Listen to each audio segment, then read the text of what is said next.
Hello everybody, welcome back to another episode of the Indian Captains. My name is Shoaib and today I have a very interesting video for you guys. I'm going to be discussing 5 big mistakes that every CPL holder does who is either looking to do his training abroad or is looking to do the conversion back in India. So what are these big 5 mistakes that every pilot usually does?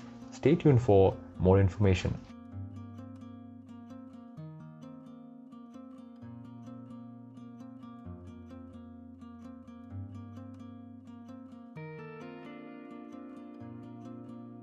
So your first point is the most important point, that is your exam prep or your medicals as well, right? So keep this in mind that there are various pilots who just leave abroad without doing the basic requirements, at least getting a computer number or even completing a medical. So make sure you complete these basic requirements before you going abroad. Why?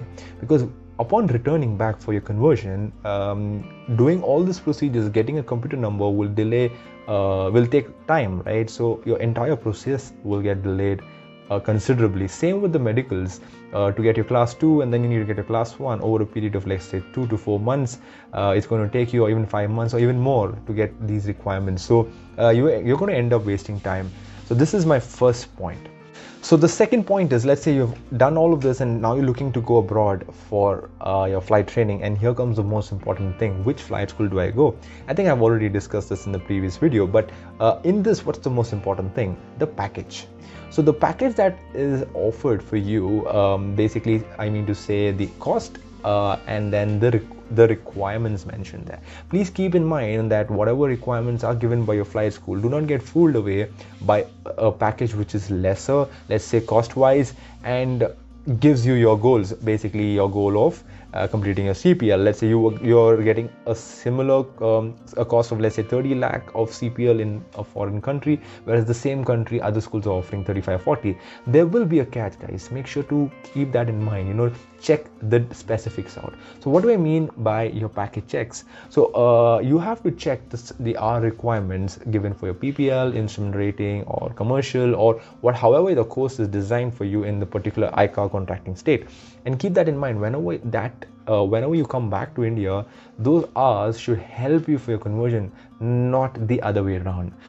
Moving on to point number 3 is that once you've decided that this is where you want to go for your flight training and this is the package that you're looking to go ahead, comes now is how you're going to arrange this amount.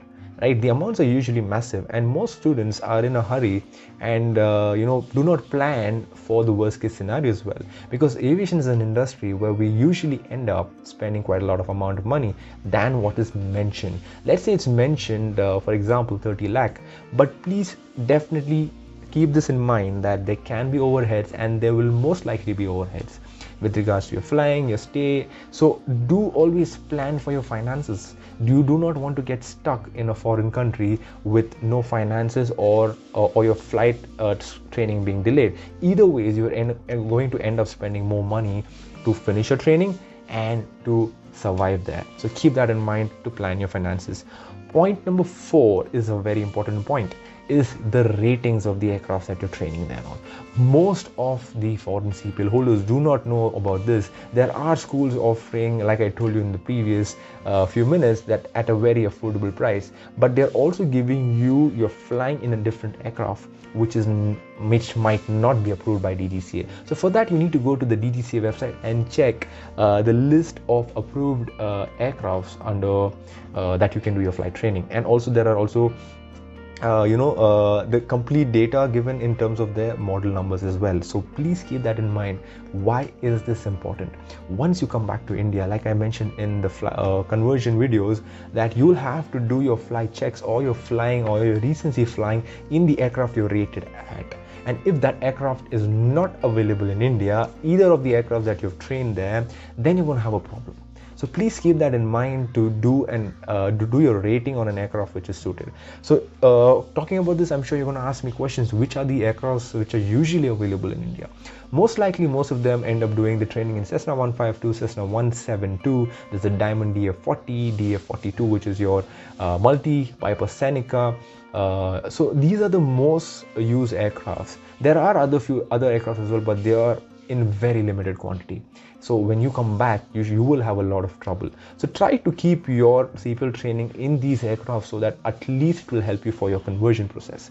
Otherwise, it doesn't make sense to take up that particular program in that particular country.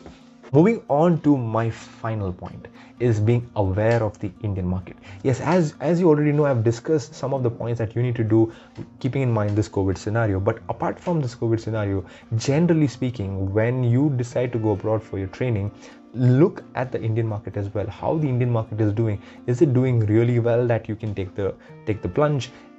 Are you skeptical about it? Please keep this in mind that most of them are in two minds at this point of time as to what has to be done. All right, here is not your answer that you need to do this. My answer to you is, if you are looking to do your pilot training even after, let's say, 1-2 years, 3 years, then I don't see a reason why you need to wait. If you are a person who is not sure, it's a 50-50, whether should I take it up, confused, I would suggest then just wait. Just get your basic requirements done, like I discussed in my previous videos. Get those done, and like your exams and stuff, get the paperwork at least intact, so that gives you a head start. So don't risk anything at this point of time. At any time in the industry or any year, whenever you plan to do, please read your market well, research well, learn that is that going to help you out. And if your goal is going to get into the market immediately after you come back, this is a wake-up call. It doesn't happen that fast, right? So please plan on that. If your goals are different, if you need to pursue something else, pursue and then get back. But in the meantime, I wouldn't suggest you to be disconnected from the industry. You got to be connected in at least doing something, like basically your exams and stuff like that.